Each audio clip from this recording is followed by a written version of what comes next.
Dice así la palabra del Señor, versículo 14.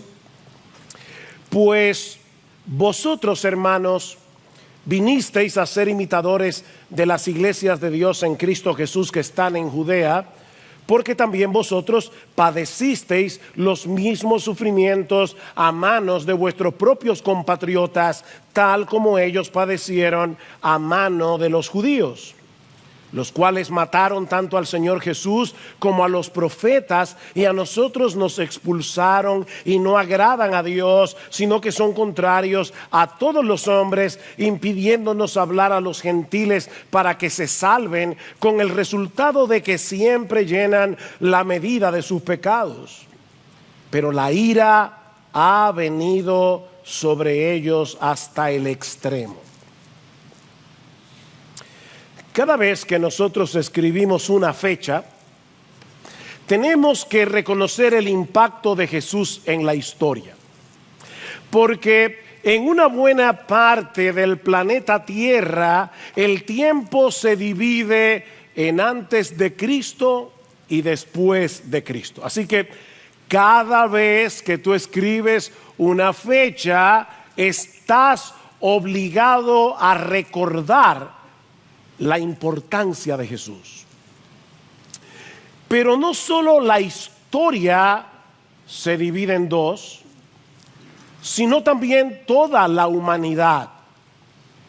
Porque después de su venida solo hay dos grupos de personas en el mundo. A nosotros nos encanta crear categorías para dividir a las personas, para separarnos de los demás, para creernos que somos mejores que otros. Pero lo cierto es que en el mundo solo hay dos grupos de personas, no más, solo dos: los que creen en Cristo y los que no creen, los que son suyos y los que no lo son, los que lo aman y lo adoran y los que lo rechazan con todo su corazón.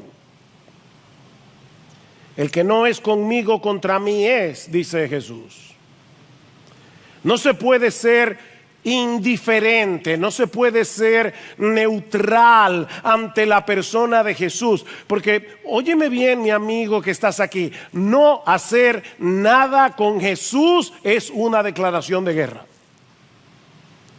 Nadie aquí, jóvenes que tal vez han nacido en esta iglesia, no hay nadie que sea neutral con respecto a la persona de Jesús. Si el Dios del cielo nos llama a arrepentirnos, si el Dios del cielo nos llama a creer en su Hijo, seguir a su Hijo, reaccionar con indiferencia es un acto de rebeldía. De manera que Cristo, contrario a lo que piensan muchas personas, es el gran divisor de la raza humana. Cristo divide la raza humana. Él mismo dice en Mateo capítulo 10, versículo 34, que Él no vino al mundo a traer paz, sino espada. Qué declaración más extraña, ¿verdad? El príncipe de paz dice que Él vino a traer espada. Porque vine a poner al hombre contra su padre, a la hija contra su madre, a la nuera contra su suegra, y los enemigos del hombre serán los de su misma casa. Ahora, esta es una moneda de dos caras, porque así como Cristo nos separa del mundo, al mismo tiempo nos hace uno con su pueblo. Vean una vez más la comparación que hace Pablo en el versículo 14. Dice: pero vosotros, hermanos, vinisteis a ser imitadores de las iglesias de Dios en Cristo Jesús que están en Judea.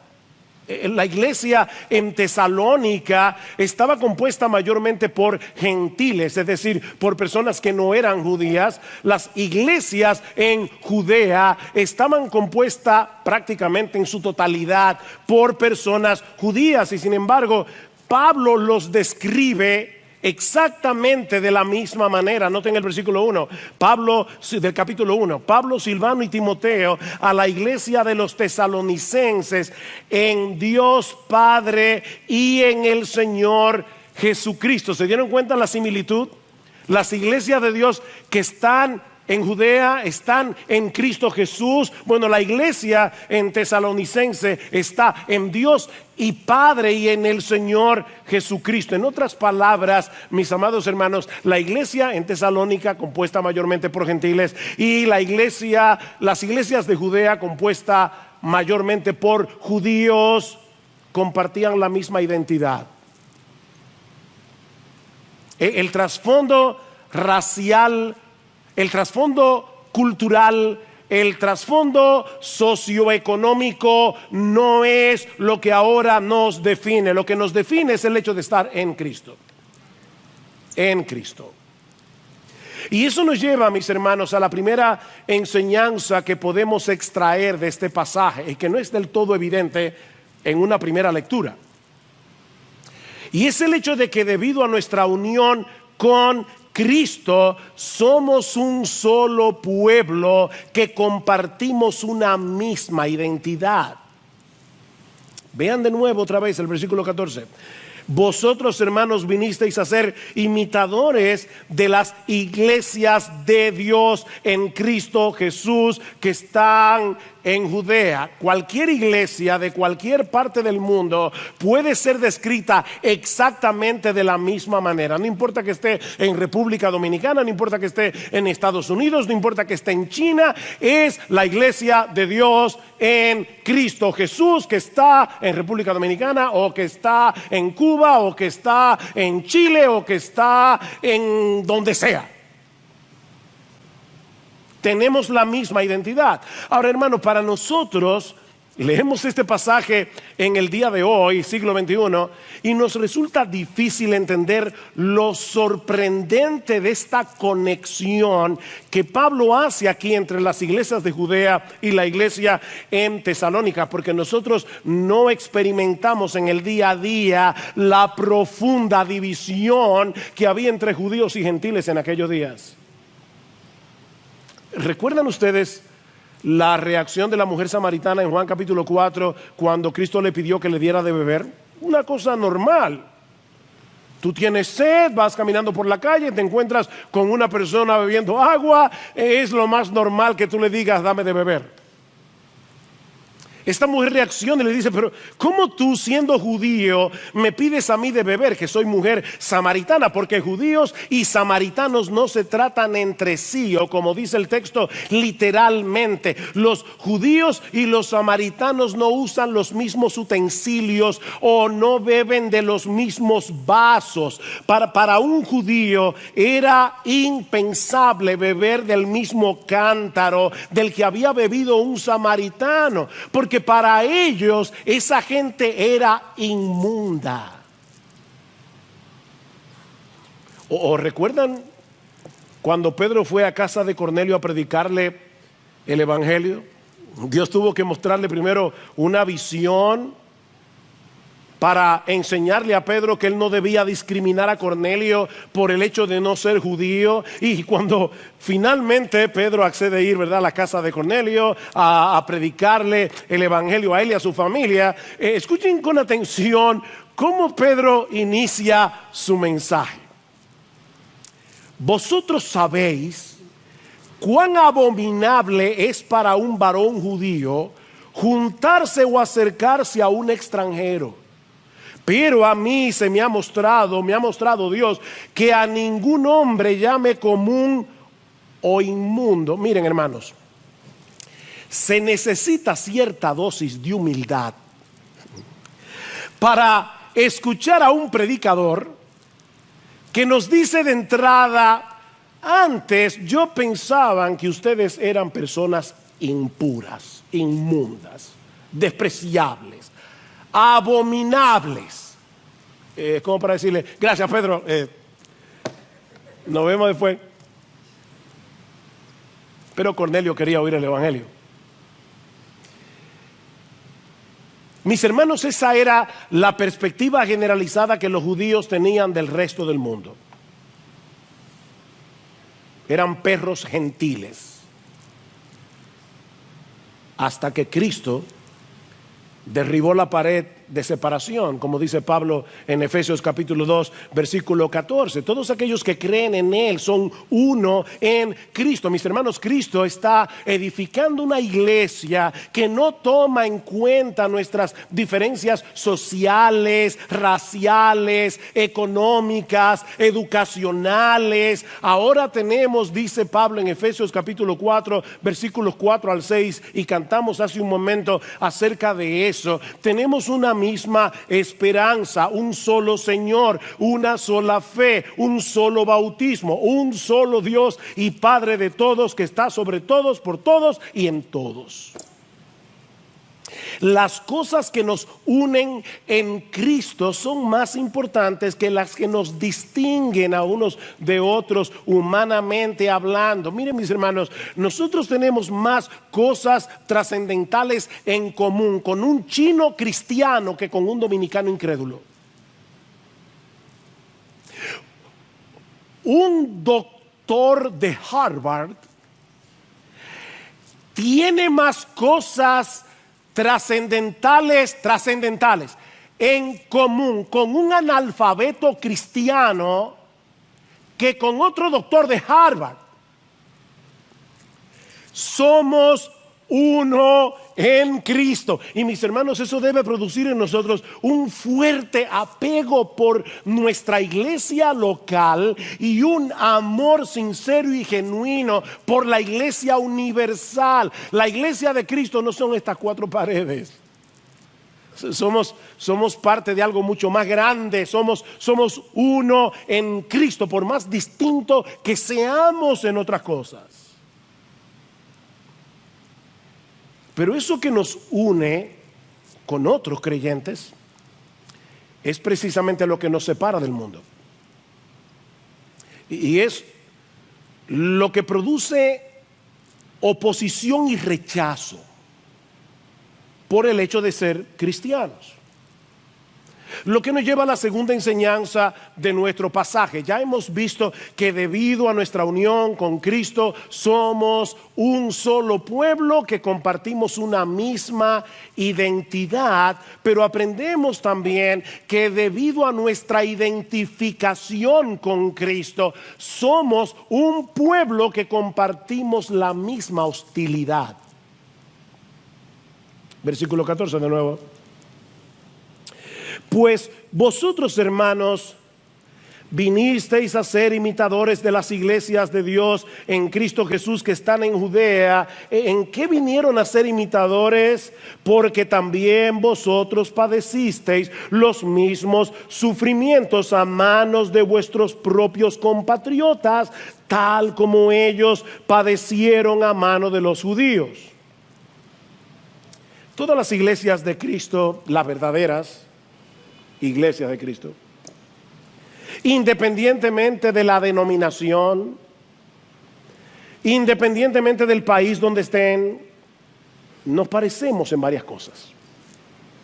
Mira, cuando tú vas a una verdadera iglesia, y puede ser que la forma de alabanza sea distinta, puede ser que hayan cosas que no sean exactamente como la practican en tu iglesia, pero cuando tú vas a una verdadera iglesia del Señor Jesucristo, tú te sientes identificado. Hay cosas importantes en común, y una de ellas es que todas experimentan rechazo y oposición. Los creyentes en Tesalónica estaban experimentando de parte de sus compatriotas lo mismo que los creyentes de Judea estaban experimentando de parte de los judíos, porque la oposición contra los cristianos no es circunstancial, no es regional, es mundial. Es mundial, aunque obviamente no siempre será en la misma medida, no siempre será con las mismas manifestaciones. No es lo mismo ser un cristiano en República Dominicana que ser un cristiano en Corea del Norte. No es lo mismo. Yo no estoy diciendo eso. Pero el Señor nos advirtió en varios lugares, en Juan 15 por ejemplo: si el mundo os aborrece, Sabed que a mí me ha aborrecido antes que a vosotros. Si fuerais del mundo, el mundo amaría a los suyos, pero porque no sois del mundo, antes yo os elegí del mundo, por eso el mundo os aborrece. Habitamos en el mismo mundo, pero ahora pertenecemos a otro reino. Tenemos otro Señor, otro amo, otro dueño. Nos regimos por motivaciones y valores distintos y eso crea problemas.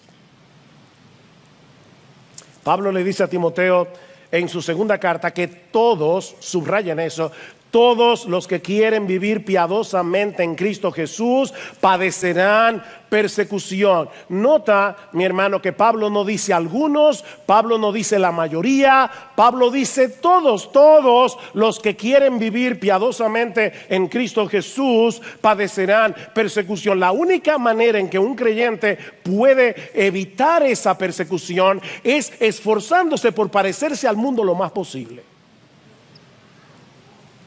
Pero todos los que quieren vivir piadosamente en Cristo Jesús padecerán persecución. Eso es inevitable. Capítulo 3, versículo 3. Pablo dice: yo les escribí esto a fin de que nadie se inquiete por causa de estas aflicciones, porque vosotros mismos sabéis que para esto hemos sido destinados.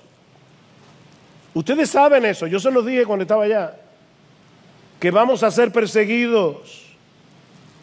Pero en vez de llenarse de amargura, en vez de llenarse de resentimiento en medio de la persecución, mis hermanos, estos nuevos creyentes en Tesalónica estuvieron dispuestos a sufrir por causa de su fe. Y eso es lo que mueve a Pablo a darle gracias a Dios, porque esa perseverancia es un fruto de la obra de la palabra de Dios en nosotros por medio de su Espíritu. Y ahora vamos a tener que conectar el versículo 13 con el 14. Lo estudiamos hace 3 domingos atrás. ¿Qué dice el versículo 13? Por esto también nosotros sin cesar damos gracias a Dios de que cuando recibisteis la palabra de Dios que oíste de nosotros, la aceptasteis no como la palabra de hombres, sino como lo que realmente es la palabra de Dios, la cual también hace su obra en vosotros los que creéis. Como Pablo sabía que la palabra de Dios estaba obrando en los tesalonicenses, precisamente por el hecho de que ellos estaban perseverando en medio de la persecución. Versículo 14: pues vosotros, hermanos, yo sé que la palabra de Dios está obrando en ustedes y por eso le doy gracias a Dios, y la razón es porque vosotros, hermanos, vinisteis a ser imitadores de estas iglesias en Judea que estaban siendo y están siendo perseguidas. Lo que Pablo está diciendo aquí es algo como esto: mis hermanos, yo sé que la palabra de Dios está obrando en ustedes. Yo lo sé, porque están dispuestos a sufrir por Cristo, porque están dispuestos a permanecer aferrados a su Señor en medio de la aflicción, manifestando el gozo del Espíritu Santo. No olviden el capítulo 1, versículo 6, porque nosotros estudiamos una carta en la iglesia y nos pasan meses entre un texto y otro, pero esta fue una carta que ellos leyeron como una carta. ¿Y cómo se lee una carta? Ustedes leen una carta, una hoja hoy, otra hoja mañana y otra hoja pasado mañana, o ustedes leen la carta entera. Bueno, ellos leyeron la carta, y ¿saben lo que dice esta carta un poco antes en el capítulo 1, versículo 6? Y vosotros vinisteis a ser imitadores de nosotros y del Señor, habiendo recibido la palabra en medio de mucha tribulación, con el gozo del Espíritu Santo.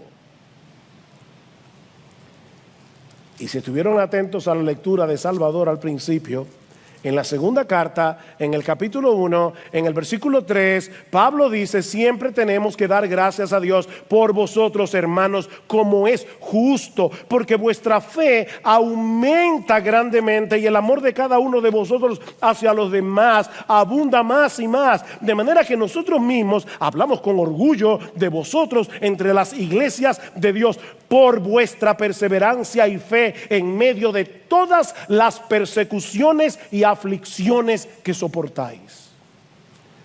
¿No es verdad, mis hermanos, que muchas veces cuando estamos en medio de una aflicción nos aislamos de la gente?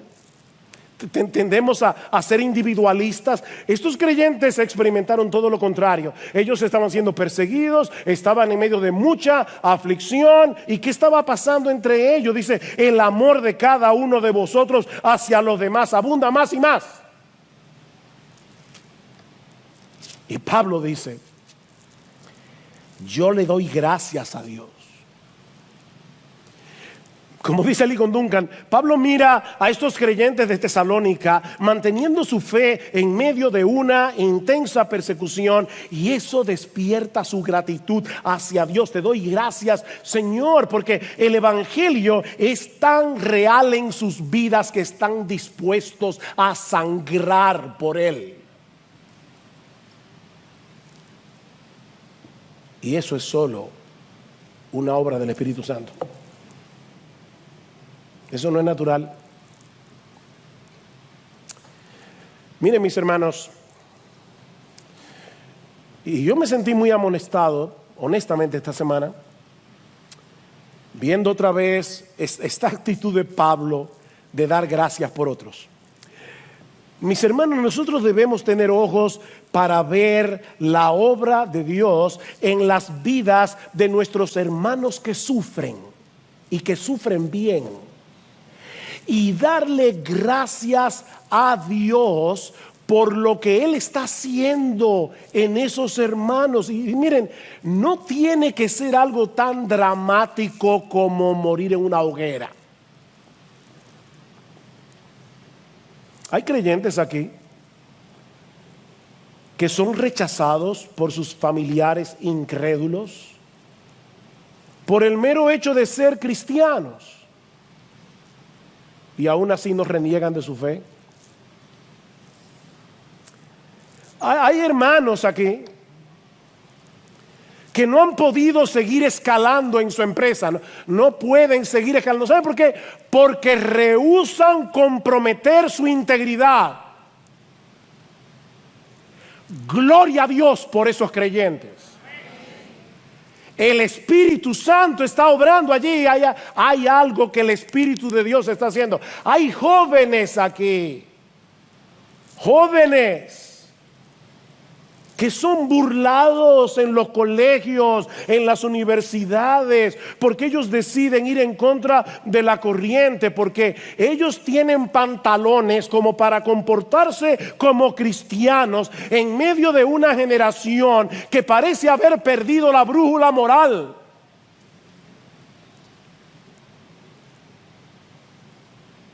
Gloria al Señor por esos jóvenes.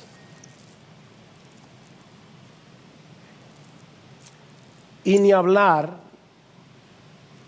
de los cristianos y misioneros que están en otras partes del mundo enfrentando un montón de dificultades y poniendo en riesgo sus vidas por causa del Señor. Esta misma semana, en el culto de oración, estuvimos orando por una pareja en Laos que recién se convirtieron al Señor. Y el padre de ella era un hombre sumamente influyente en la comunidad. Y cuando este hombre se enteró de que su hija y el esposo, su yerno, se habían convertido, comenzó a presionar para que ellos volvieran a sus ídolos. Y como ellos rehusaron volver a su antigua idolatría, este padre incrédulo influyó en la comunidad para que le quitaran todos sus bienes.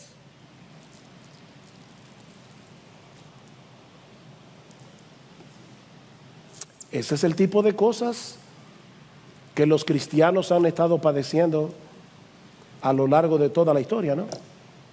El autor de la carta a los hebreos menciona a un grupo de creyentes que precisamente habían sufrido el despojo de sus bienes, al igual que estos hermanos en Laos, solo que el autor de la carta a los hebreos le añade dos palabritas muy importantes.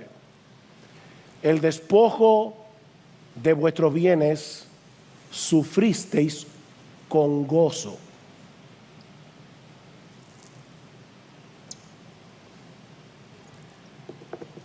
Ponte ahí, en esos pantalones. Te lo quitaron todo por causa de Jesús. Y tú eres capaz de decir, amén. Cristo es más valioso que todo eso. ¿Ustedes recuerdan a Pablo y a Silas en Filipos? Dice que en Hechos 16, 23, que después de haberlos azotado mucho, dice el texto, y después de llevarlos al calabozo que estaba en el interior, miren, una cárcel, yo tuve la oportunidad de ir a una cárcel en Roma, la cárcel Mamertina, donde probablemente estuvo el apóstol Pablo. Miren, una cárcel en aquellos días, en el piso más de arriba, era horrible. A Pablo y a Silas lo pusieron en la cárcel de más adentro, encadenados. ¿Y saben lo que sucedió? Que a medianoche los presos oían a Pablo y a Silas orando y cantando himnos a Dios. Golpeados, magullados, encadenados, cantando himnos a Dios. ¿Cómo explicamos algo así? Por la obra del Espíritu Santo.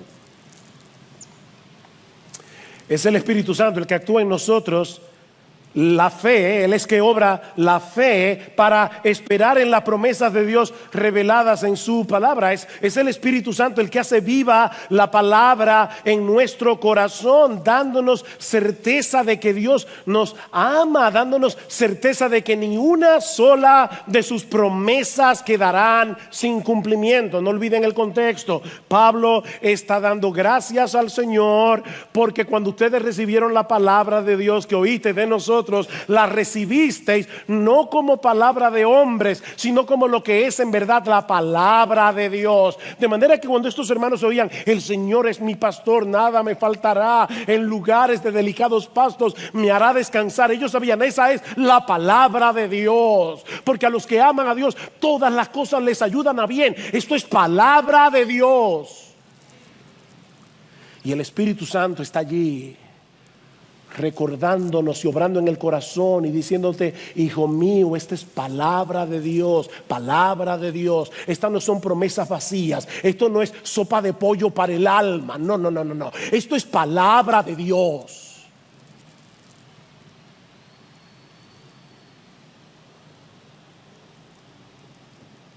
Y el Espíritu Santo provoca fe, produce fe. Porque al final, mis hermanos, es un asunto de fe. ¿Qué dice Pablo en Romanos 15?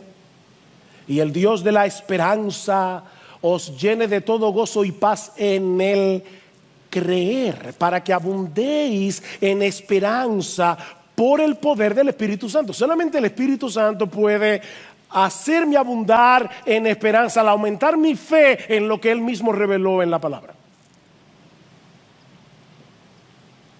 El Espíritu Santo nos llena de esperanza en el dolor, alimentando nuestra confianza en Dios, por lo que sabemos de Él, de nuestro Padre, en su palabra. Pero sobre todas las cosas, el Espíritu Santo es el que abre los ojos de nuestro entendimiento para que seamos capaces de ver la gloria y hermosura de nuestro Señor Jesucristo. Mis hermanos, Él es tan glorioso, Él es tan hermoso, Él es tan maravilloso que vale la pena sufrir por el gozo y el deleite de conocerlo a Él.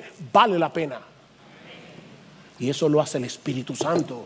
El gozo y el deleite de conocer a Cristo, mis amados hermanos, sobrepasa cualquier dolor. Pero ese gozo no es natural, es el fruto del Espíritu. Y a medida que el Espíritu va abriendo nuestros ojos y nosotros vamos viendo la gloria de nuestro Señor, algo sucede, nos vamos pareciendo cada vez más a Él. Contemplando su gloria, somos transformados de gloria en gloria en la misma imagen como por el Espíritu del Señor. Nos convertimos en sus imitadores, como dice Pablo. Se dieron cuenta en 1:6, dice: vosotros vinisteis a ser imitadores de nosotros y del Señor, de nosotros y del Señor. Y una de las cosas que se dice de Cristo en Hebreos capítulo 12 versículo 2 es que por el gozo puesto delante de Él sufrió la cruz. Cuando somos imitadores del Señor, somos capaces de sufrir con gozo. Por el gozo puesto delante de Él sufrió la cruz. No por el gozo de sufrir, porque mis hermanos, no somos masoquistas. El sufrimiento no es causa de gozo. Cristo sufrió la cruz con gozo por dos razones. Primero, por el gozo de poder hacer la voluntad de su Padre. Y dos, por el gozo de salvarte a ti. Y a ti, y a ti, y a ti, si eres creyente. Wow. Cristo sufrió la cruz con gozo porque sabía que al hacerlo te estaba salvando a ti.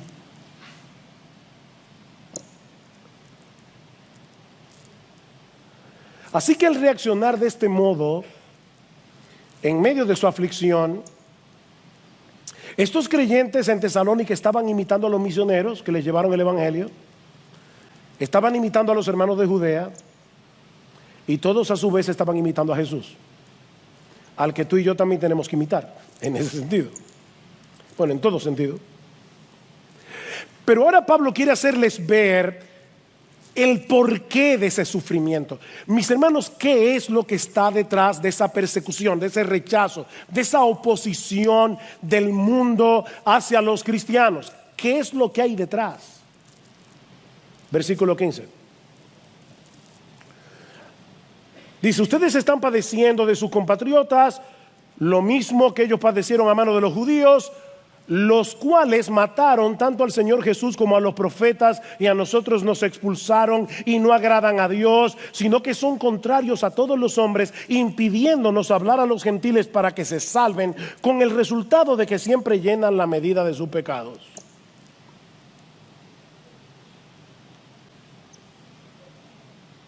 ¿Saben qué, mis hermanos? A final de cuentas, el problema del mundo incrédulo con los cristianos va más allá de un asunto personal. Es personal, pero por lo que representamos. En realidad, es un rechazo a la verdad de Dios y al Mesías de Dios. Eso es lo que está detrás. Esta acusación de Pablo es tan seria contra los judíos que algunos han acusado a Pablo de ser antisemita. Increíble. Es decir, alguien que odia a los judíos. Ahora, hermanos, esta es una acusación absurda. Primero, porque Pablo era judío. Segundo, porque él mismo fue un perseguidor que trató de detener el avance del evangelio. Y cuando Pablo conoció al Señor, el anhelo de su corazón era que el pueblo de Israel se salvara. Dice en Romanos capítulo 9, versículo 3, mira, si yo tuviera que ser condenado para que ellos sean salvados, que me condene yo. Y yo nunca he sentido eso por nadie, ni he orado así. El deseo de mi corazón y mi oración a Dios por Israel, Romanos 10, 1, es para salvación. Pablo no era un antisemita. Eso es absurdo. No, Pablo escribió seguramente este pasaje con mucho dolor en el corazón. Pero todo lo que dice contra los judíos es tristemente cierto, y todo se encierra en una cosa: el rechazo del mundo incrédulo a la verdad de Dios y al Mesías de Dios. Mataron al Señor Jesús, dice Pablo. Por más que los romanos lo llevaron a la cruz, los judíos fueron responsables de su muerte. Ellos lo entregaron al poder civil, acusándolo falsamente para que fuera crucificado. Mataron al Señor Jesús, mataron a los profetas. En el Antiguo Testamento los profetas fueron sistemáticamente perseguidos por el pueblo de Israel. ¿Por qué? Porque no soportaban el mensaje que Dios les enviaba a través de ellos. Óyeme, mi amigo incrédulo que estás aquí, no te engañes a ti mismo pensando, es que intelectualmente yo no puedo aceptar. No, el problema tuyo es que tú no quieres la verdad de Dios, no la quieres. Porque la verdad de Dios te recuerda que tú eres un pecador. La verdad de Dios te recuerda que tú no eres tan grande como tú crees que tú eres, que tú no eres tan bueno como tú crees que tú eres, que solo hay un Dios, un solo rey, y se llama Jesús, no eres tú. No te engañes. Mataron a los profetas.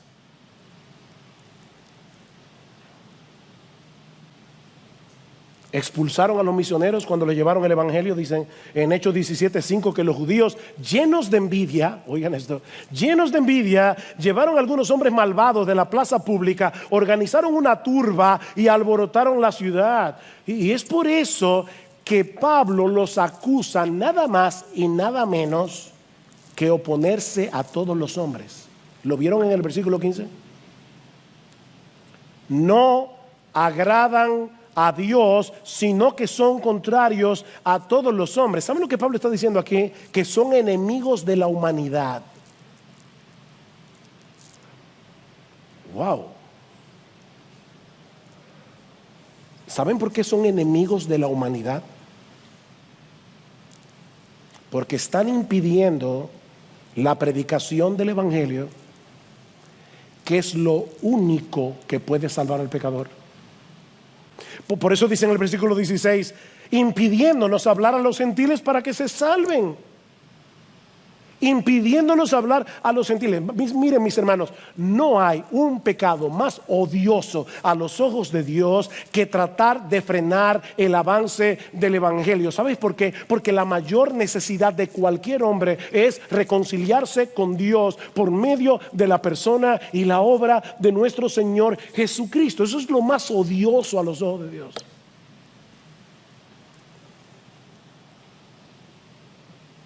Cristo en Mateo 23 dice, ay de vosotros. Y cuando Cristo dice ay de vosotros, escribas y fariseos, hipócritas, porque cerráis el reino de los cielos delante de los hombres, pues ni vosotros entráis, ni dejáis entrar a los que están entrando.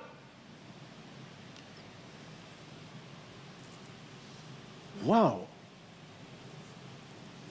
Y un poco más adelante, Cristo dice, ustedes llenan la medida de la culpa de vuestros padres. ¿No es muy similar a lo que dice Pablo aquí? Dice, impidiéndonos hablar a los gentiles para que se salven, con el resultado de que siempre llenan la medida de sus pecados.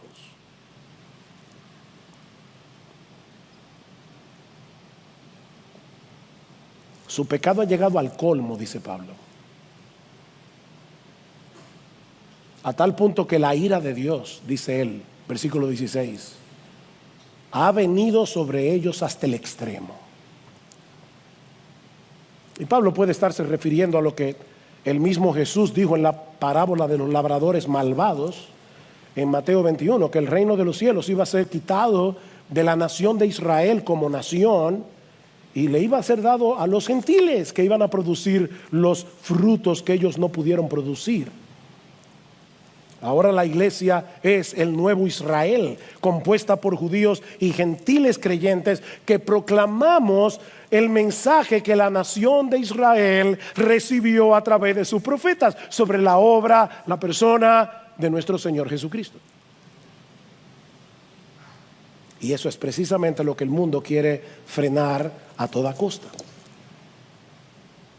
Que la verdad de Dios sea proclamada, que Cristo sea reconocido como Rey de Reyes y Señor de Señores, para que la gente venga a Él en arrepentimiento y fe y sean salvos. Pero ¿saben qué, hermanos? Nadie puede frenar la obra de Dios. Nadie. Corrie ten Boom, aquella mujer cuya familia escondió judíos para librarlos de los nazis durante la Segunda Guerra Mundial, fue llevada junto a su hermana Betsy a un campo de prisioneros horriblemente inhumano, a Ravensbrück. El cuartel en el que las encerraron estaba sobrepoblado, mucha gente, pero lo peor es que estaba infestado de pulgas. La mañana en que llegaron, leyeron juntas Primera Tesalonicenses, capítulo 5, 16 al 18. Estad siempre gozosos, orad sin cesar y dad gracias en todo. Así que Betsy le dice a Corrie: ven, vamos ahora a dar gracias por cada aspecto de este nuevo alojamiento. Corrie ten Boom admite que al principio ella no quería. ¿Cómo le voy a dar gracias a Dios por las pulgas? Pero su hermana seguía insistiendo. Aquí dice: dad gracias en todo. Finalmente, Corrie accedió. A medida que pasaban los meses, ellas se sorprendían porque comenzaron a realizar un estudio bíblico en las barracas. La gente comenzó a venir, empezaron a orar, y lo que las sorprendía era que los guardias no interferían, las dejaban tranquilas. ¡Qué raro! Más tarde descubrieron que la razón por la que los guardias no interferían era por las pulgas. No querían ser infestados. Porque Dios tiene muchas formas creativas de glorificar su nombre y de expandir el evangelio.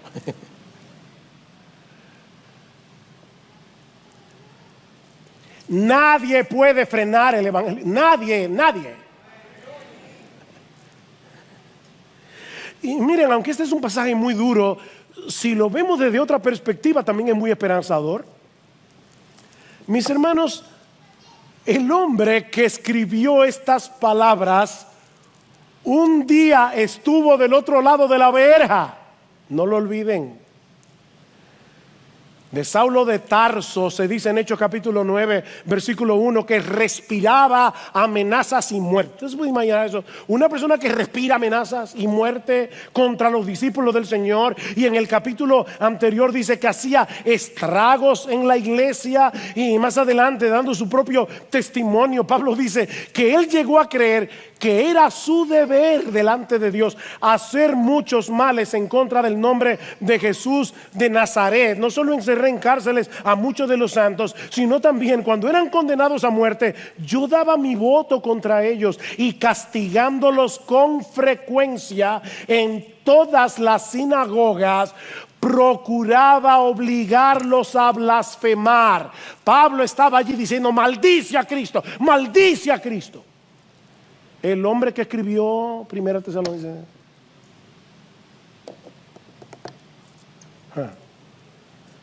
¿Qué Dios tenemos nosotros?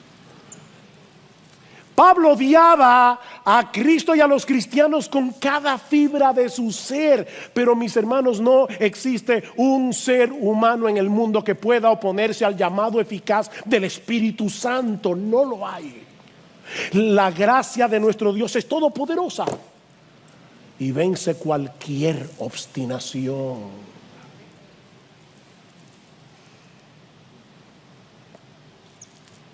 Mi hermano, no pierdas las esperanzas con tus hijos, no pierdas la esperanza con tu cónyuge incrédulo, no pierdas la esperanza con esos amigos que amas, por más endurecidos que estén hoy en sus corazones, porque Dios puede soplar sobre ese valle de huesos secos y traerlos de la muerte a la vida por el poder del Espíritu Santo.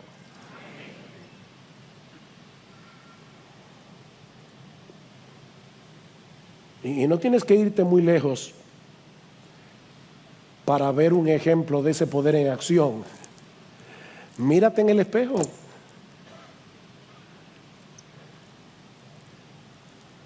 Porque si Él te salvó a ti y me salvó a mí, también puede salvar a esos que se burlan, a esos que te rechazan por el hecho de que tú eres cristiano. Mírate en el espejo.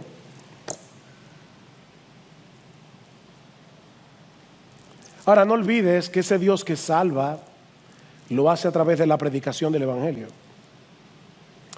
Vamos a ver este pasaje al revés. Si no hay algo más odioso para Dios que frenar la predicación del Evangelio, que hablemos de Cristo a los perdidos, entonces yo supongo que no puede haber nada más valioso a los ojos de Dios, algo que traiga más alegría y gozo a su corazón, que hagamos precisamente eso.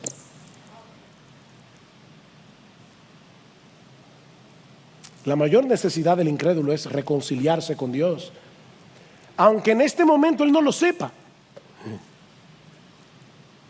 Aunque ahora se encuentre a gusto con sus cadenas, él necesita liberación, él necesita ser rescatado del dominio, de las consecuencias del pecado que lo está llevando engañado a una condenación eterna.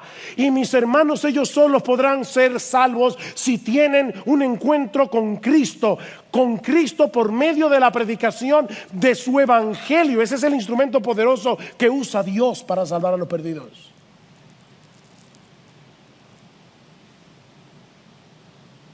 Oh, mi hermano, no dejes de hablar de ese Cristo que tuvo misericordia de ti y que te trajo a salvación por el poder de su Espíritu Santo, porque Él puede salvar a otros por medio de tu predicación.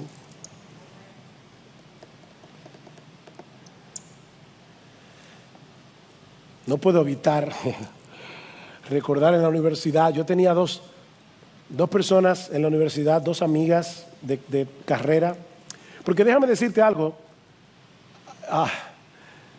no te aísles del mundo. Nosotros somos sal de la tierra, luz del mundo. Hay una diferencia enorme entre ser complaciente con el mundo, entre ser un mundano y estar en el mundo, dando testimonio de la gracia de Dios en Cristo. Que Cristo era amigo de pecadores y separado de los pecadores. La Biblia dice las dos cosas. Y yo recuerdo que yo tenía dos amigas de carrera. Una de ellas lloraba cada vez que yo le predicaba el Evangelio, pero cada vez. Y yo le decía a mis amigos, les decía a Gloria sobre todo, yo creo que fulana va a ser, yo como nuevo creyente en mi romanticismo, ella va a ser la primera persona que se va a convertir a través de mi predicación. Y esta muchacha tenía una amiga que parecía un blog de 8. Ustedes saben lo que era un blog de 8.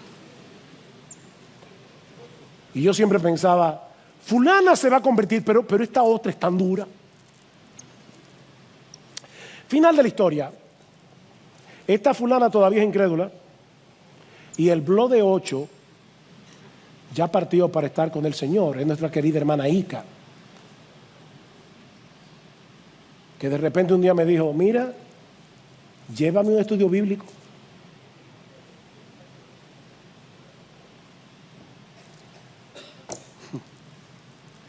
El blog de 8. La gracia la derritió. Así que no dejes de hablar de Cristo, no dejes de hablar de Cristo. Y mira, cuando te rechacen, cuando se burlen de ti, ni se te ocurra sentir autocompasión. Ni se te ocurra.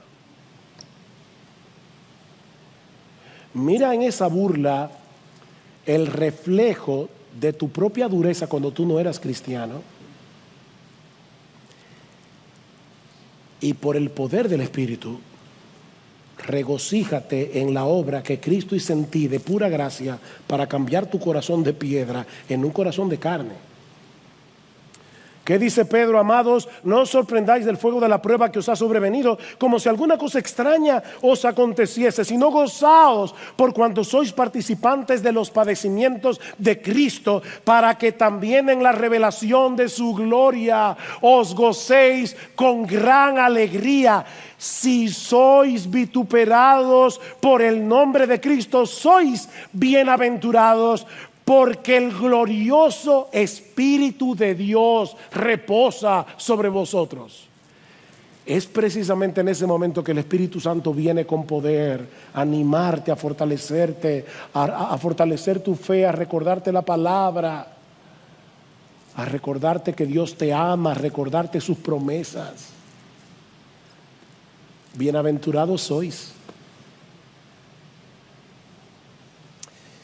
Pero no quiero terminar sin hacer una pregunta a las personas que nos visitan. Mi amigo, ¿en cuál de los dos bandos estás tú?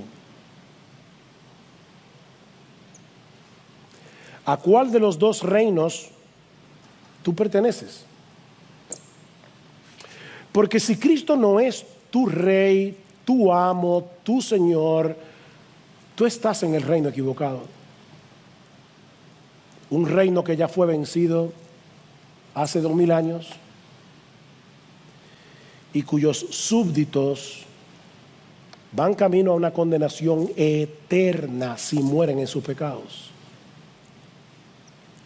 Mi amigo, en todo el universo hay un solo rey legítimo y se llama Jesús. Un rey que tiene plena autoridad para decidir el destino eterno de los hombres. Y Él te ofrece hoy perdón y reconciliación. Si vienes a su trono de gracia clamando por misericordia, confiando únicamente en Él. Él es el único rey que siendo el Dios de gloria, estuvo dispuesto a humillarse hasta lo sumo, pagando con su propia vida la deuda eterna de los suyos, muriendo por ellos en una cruz. ¿Qué rey hay como nuestro rey? Él es el único rey en todo el universo que de verdad gobierna a favor de su pueblo, que solo procura nuestro bien, nuestro verdadero bien, aquí y por toda la eternidad. Y todavía, mi amigo, las puertas de su reino están abiertas para ti, siempre que vengas en arrepentimiento y fe.